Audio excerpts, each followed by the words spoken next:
Olá pessoal, tudo bem? Meu nome é professor Leônidas e você está no curso de Leitura e Interpretação de Texto.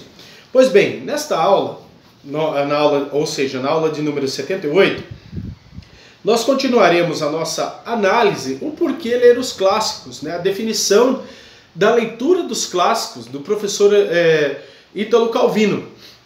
E nós, na aula anterior, nós vimos algumas coisas muito interessantes. Por exemplo, a leitura de um clássico deve oferecer-nos alguma surpresa em relação à imagem que tínhamos sobre ele. E que um clássico é uma obra que provoca incessantemente uma nuvem de discursos críticos sobre si, mas continuamente as repele para longe. Quer dizer o quê? Que os clássicos, apesar de inúmeras interpretações, leituras, releituras, críticas sobre o assunto, ou os assuntos que eles tratam, sempre é bom nós lermos antes desses clássicos, lermos antes de qualquer tipo de leitura que foi feita por terceiros. Como assim? Você me perguntaria, né, novamente, como assim, professor? Simples. Antes de você ler o clássico, ou melhor ainda, ao ler um clássico, quer seja ele qualquer autor clássico, leia-o antes, sem ler quaisquer coisas que escreveram sobre ele, né? Críticas, leituras, análises, quaisquer coisas, porque você precisa fazer a sua análise.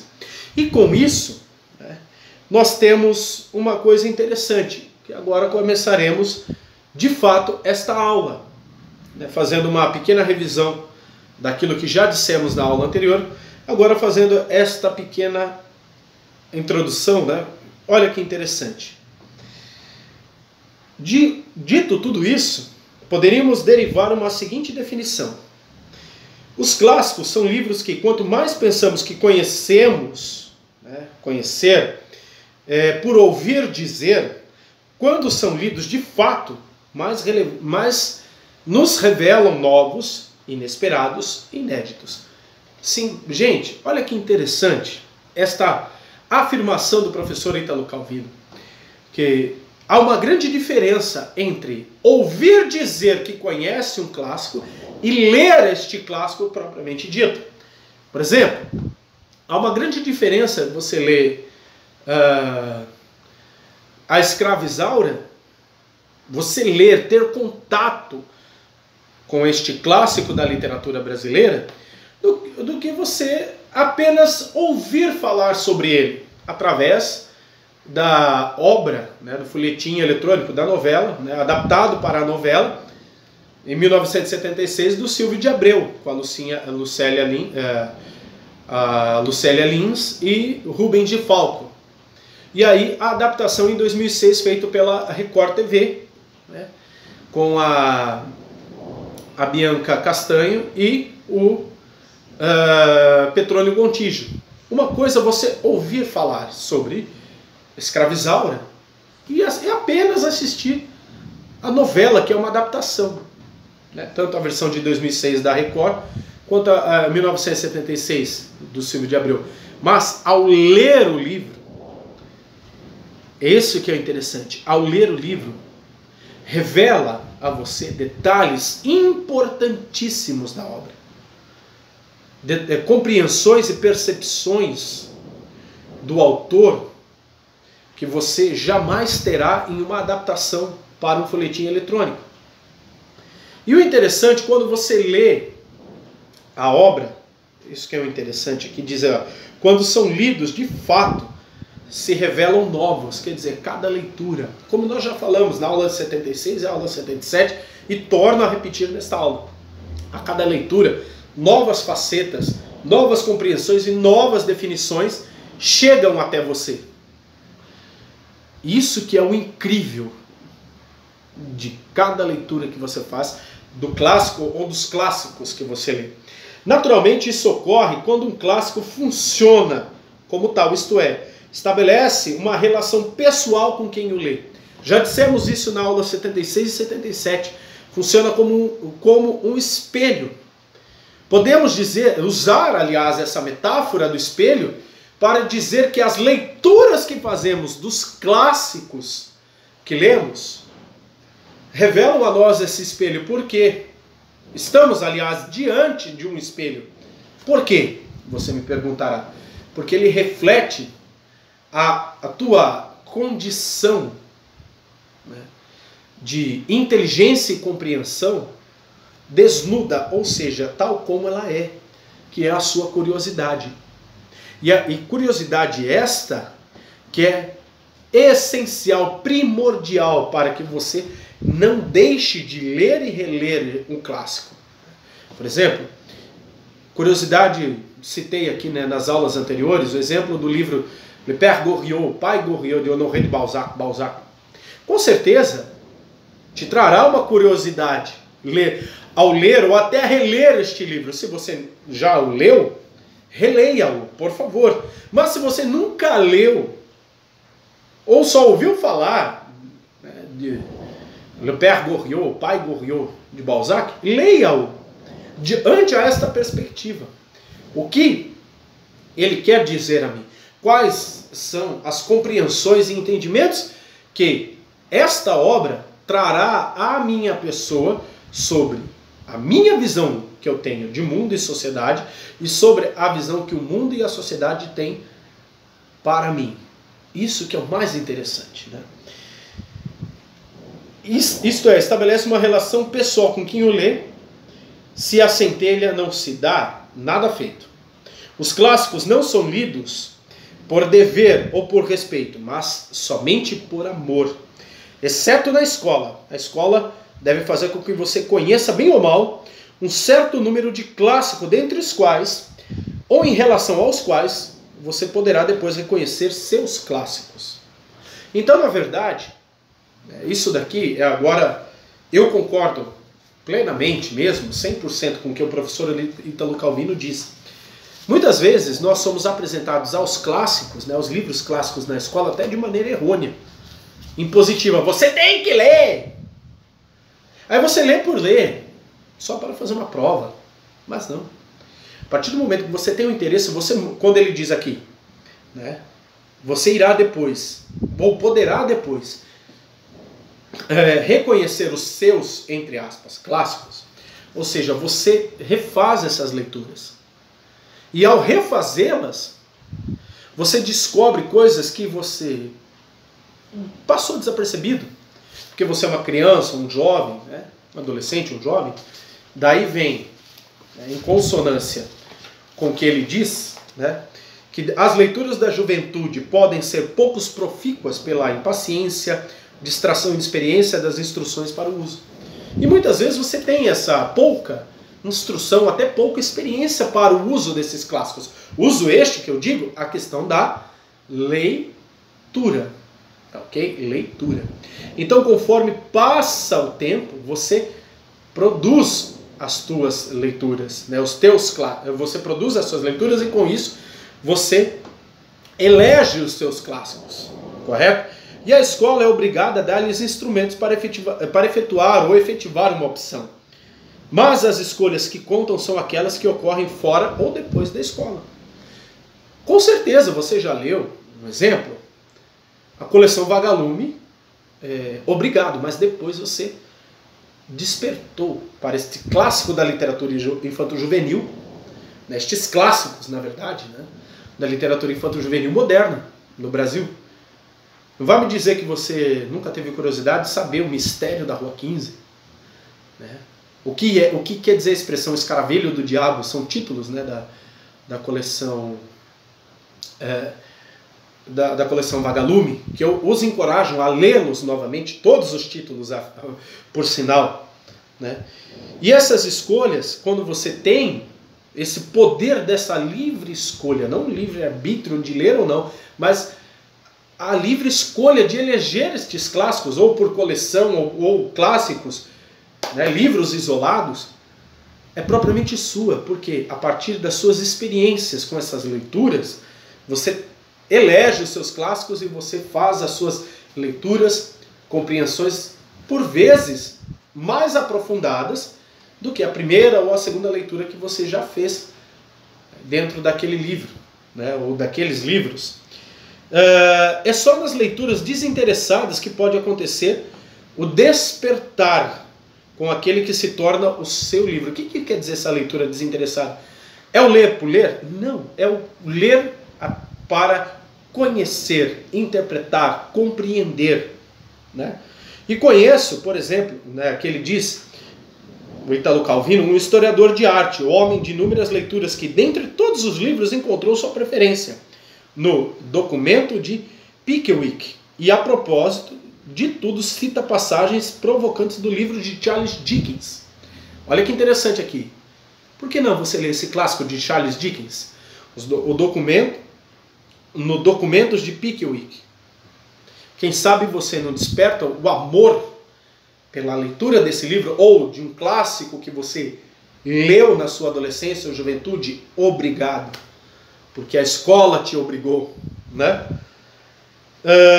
Numa identificação absoluta por esta via, chegamos a uma ideia que o clássico ele tem essa ideia muito elevada e exigente, porque ele exige uma autonomia que jamais você adquirirá essa autonomia somente através de uma leitura de obrigação. Não. Começa-se como uma leitura desinteressada, entre aspas, né? Desinteressados no sentido da sua diversão por ler, e isso se torna uma coisa séria, porque aí você começa a fazer análises. E dentro dessas análises você amplia seu horizonte de compreensão e entendimento do mundo que você e a realidade que te cerca, né? E nisso chega aqui, nesta afirmação. Chama-se de clássico um livro que se configura como equivalente do universo, a semelhança ou semelhante aos talismãs. O que é o talismã? É aquilo que é sagrado para você, que você tem aquilo como a sua cruz, por exemplo. Muitas vezes as pessoas entendem a cruz como um talismã.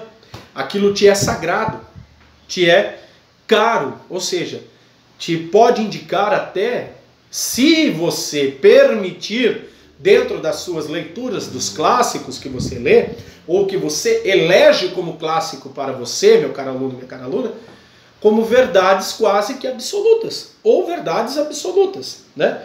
Com esta definição, nos aproximamos da ideia de um livro total, né? Como sonhava Mallarmé. Mas um clássico pode estabelecer uma relação igualmente de forte oposição, de forte antítese.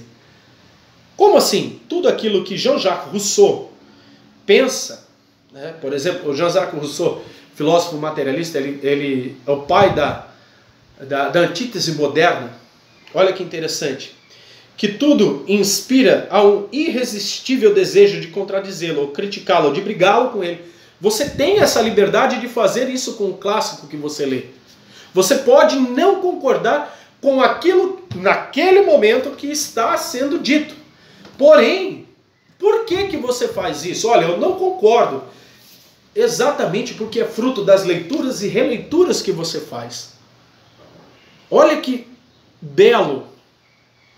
Isso, aqui está o belo, o belo no sentido do adjetivo, e a beleza de ler um clássico, que ele te dá a opção de ser um livro total para você, ou seja, que você extrai as verdades que você quer extrair, e de quebra você pode até refutar essas verdades, porque ele te dá uma condição de estudo tamanha.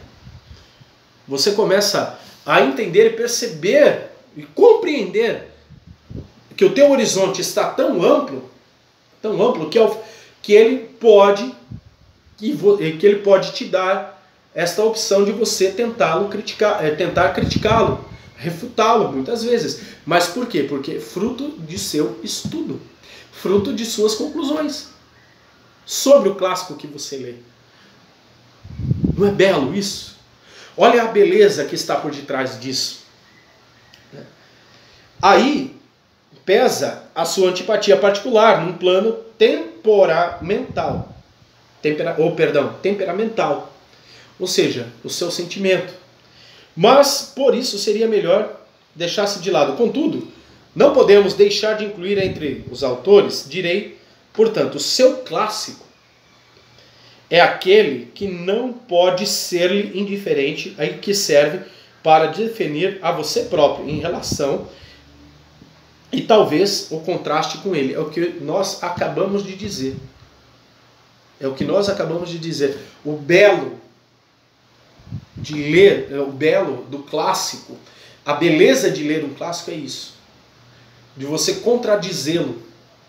De mostrar muitas vezes que aquela ideia ou aquele conceito, né, que ele apresenta pode não estar ultrapassado, mas pode estar equivocado. E você apresenta uma contraprova a isso. Mas por quê? Porque ele te dá esta liberdade. E esta liberdade é uma verdade, podemos dizer, absoluta. A liberdade de você contradizer a ideia de um clássico é uma verdade absoluta, podemos dizer assim. Posso eu, professor Leônidas, dizer neste momento desta aula uma heresia, mas quando eu leio ou releio os clássicos que eu julgo necessário, ele me dá essa liberdade de eu contradizê-lo, até refutá-lo. Aí se torna essa livre escolha que eu tenho. Ou aceitar as ideias que ele diz.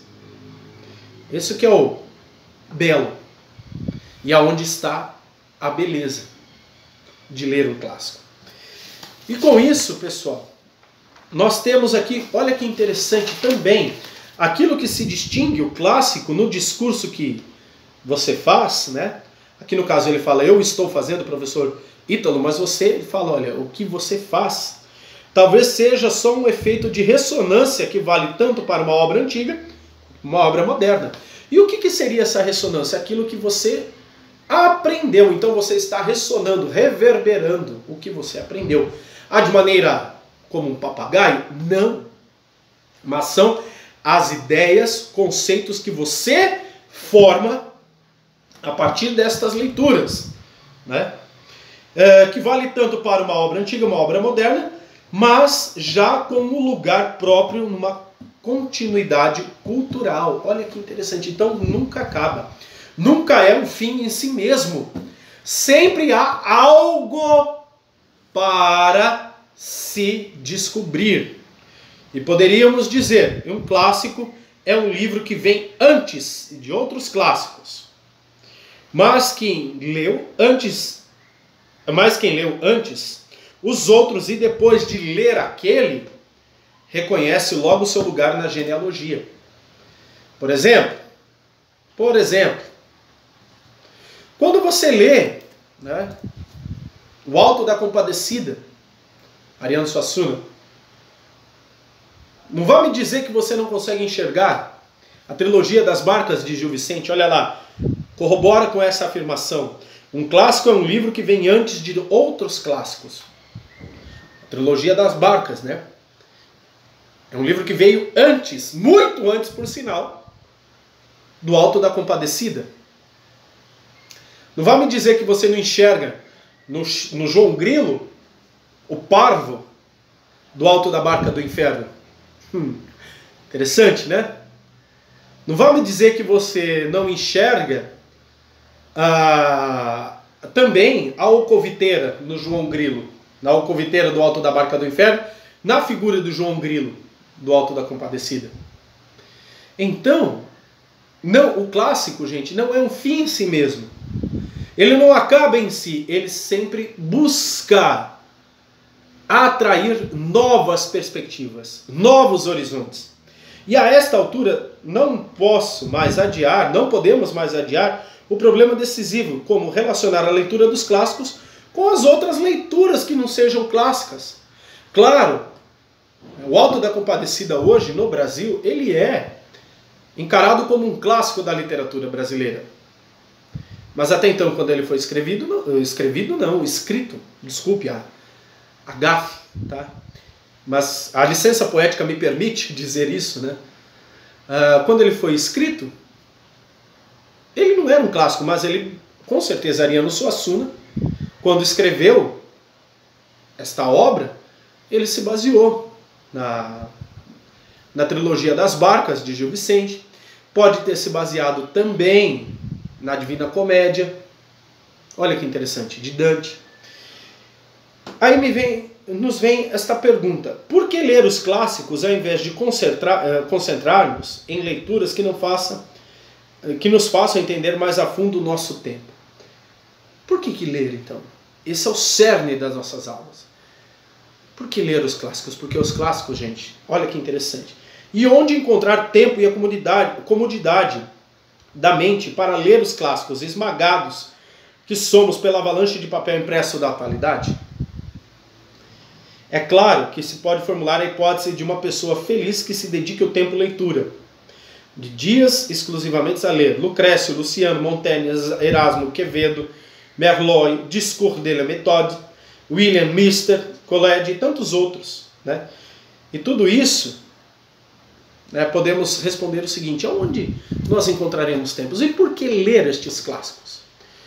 Eu te digo, meu caro aluno, não somente autores como estes, né, que o professor Ítalo Calvino cita, mas que eu citei aqui nestas aulas, né, das 75 até agora.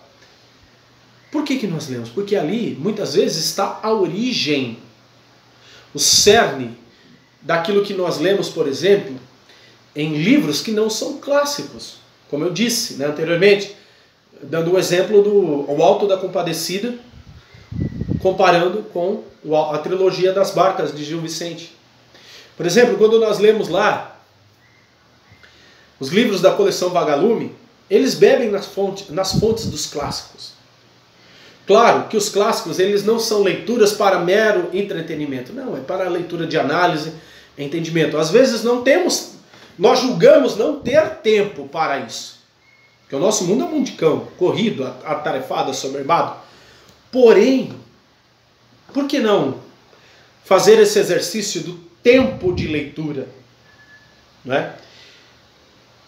E assim, o rendimento máximo dos clássicos advém para aquele que sabe alternar com a leitura das atualidades e numa sábia dosagem. Então, eu não digo aqui, nesta aula, que você não deve ler a literatura atual. Pelo contrário, leia sim, leia-a sim. Mas faça uma dosagem alterne com um livro atual e um livro clássico. E você verá as correspondências que há em ambos. E isso, novamente digo, que é o belo de um clássico. O belo de uma literatura atual. A beleza de um clássico é ver, dentro da literatura atual, o seu reflexo, a sua influência. E isso que é o mais gostoso, podemos assim dizer, na leitura, na interpretação destas leituras, né? E é isso, não presume necessariamente uma equilibrada calma anterior. Pode ser também o fruto de um nervosismo. Porque e esse nervosismo, entendamos que é a sua curiosidade. Por que ele faz a referência? Por que ele faz a referência? Por exemplo, quando você pega lá as crônicas das comédias da vida privada do Nelson Rodrigues, por que ele bebe lá na fonte dos maias, Dom Casmurro, os escritos de Freud, os tratados, né, de Freud? Por que ele bebe nas fontes lá, por exemplo, né, dos livros da Mary Shelley? Né? Um exemplo também, As Pupilas do Senhor Reitor. Por que ele bebe? E você começa a fazer essas perguntas, que é esse nervosismo impaciente. Aí você, com certeza, o grilinho azul, a mosca azul da curiosidade vai lá e te fala: olha, pesquise mais, leia mais, né? E essa insatisfação trepidante, o que seria, gente? É você querer saber o porquê, chegar até o cerne daquele conteúdo, daqueles temas, né? Com isso, pessoal, talvez, né, o ideal fosse captar a atualidade com humor, né, ou o rumor do lado de fora da janela, que nos adverte dos engarrafamentos, dos trânsitos, das mudanças de tempo, enquanto acompanhamos os discursos dos clássicos, que soa claro e articulado no interior da nossa casa. Então, quando nós estamos naquele mundo agitado, por que não? Essa tranquilidade, né? É a mesma coisa, ao mesmo tempo que estamos tranquilos lendo um livro atual, nos dá essa impaciência desse mundo agitado, porque, como ele faz referências aos clássicos, esses livros atuais, as literaturas atuais, então, o que acontece? Começa a nos dar esse comichão, essa impaciência, tal qual a metáfora de um trânsito, ou quando você pega um ônibus cansado, né, toma um ônibus cansado para vir embora, não vê a hora de chegar, né? Então, o que nós podemos acrescentar? Que o clássico é aquilo que tende a relegar as atualidades à posição de barulho de fundo. O que é esse barulho? Relegar, ou seja, deixar de lado, né? Dar-nos a tranquilidade, a certeza que nós estamos no caminho certo, das leituras e compreensões que fazemos sobre eles, né? Mas ao mesmo tempo não podemos prescindir desse barulho de fundo. O que seria? A curiosidade que nos gera, né? E com isso o clássico que persiste como rumor, mesmo onde predomina a atualidade mais incompatível. Olha que lindo, gente. Que belo. Atualidade mais incompatível. Às vezes nós pensamos, o que tem a ver por exemplo, a Odisseia de Homero, onde Ulisses passa 20 anos combatendo os grandes monstros para provar que ele é um herói. Aí nós vemos lá a Odisseia, Ulisses de James Joyce. O que tem a ver Ulisses do James Joyce com as Odisseias de Homero? Ulisses, lá escrita há mais de 2000 anos. É uma inquietude, não é? E aí, essa inquietude, essa impaciência literária, podemos dizer, te faz entender que clássico sempre reverbera através dos tempos. E é uma fonte inesgotável. Por exemplo, por mais que Ulisses de James Joyce seja, a princípio, totalmente incompatível ao Ulisses lá da nossa Odisseia, 20 anos combatendo, sendo o herói, e aqui 20 horas tentando ser o herói do seu dia, de James Joyce, mas quando você lê, há uma coisa em comum entre os dois: o conflito para provar o seu valor pessoal e o seu valor ante a sociedade.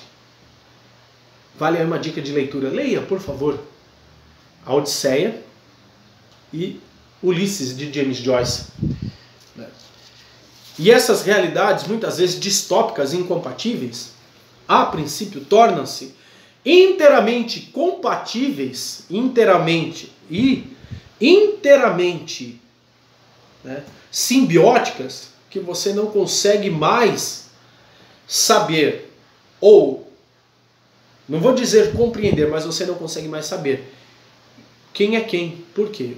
Torna-se um com a sua leitura, com as suas análises e com as suas compreensões. E com isso,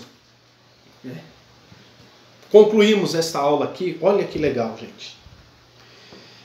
Se alguém objetar que não vale a pena tanto esforço, citarei, aqui no caso ele cita, Cioran, não um clássico, pelo menos por enquanto, mas um pensador contemporâneo que só agora começa a ser traduzido. Enquanto era preparada a cicuta, Sócrates estava aprendendo uma área com uma flauta. Para que lhe servirá? Perguntaram-lhe. Para aprender esta área antes de morrer. Ou seja, a curiosidade em ler começa quando você tem os teus clássicos, quando você lê um clássico, porque ele é uma fonte inesgotável. E como eu disse na aula 75, cito Cardeal de Retz novamente: tudo aquilo que é imprescindível não é ridículo. Então, o clássico não é ridículo, gente. O clássico ele é imprescindível para você entender as realidades e as compreensões que você observa. Pois bem, pessoal, eu espero que vocês tenham gostado destas aulas e entendido o porquê ler os clássicos. Nas aulas seguintes, né, trabalharemos a questão da literatura no Ocidente e, com certeza, nós voltaremos a entender o porquê ler os clássicos. Ok, pessoal? Muito obrigado, meus caros alunos, minhas caras alunas, por entender e dar um tempo para compreender nestas aulas, da 75 até agora, nesta 78, a importância da leitura dos clássicos e como ela influencia, no caso a leitura ou as leituras, o teu cotidiano, o teu modo de pensar, o teu modo de agir, cultural e social. Muito obrigado, pessoal. Até a próxima aula.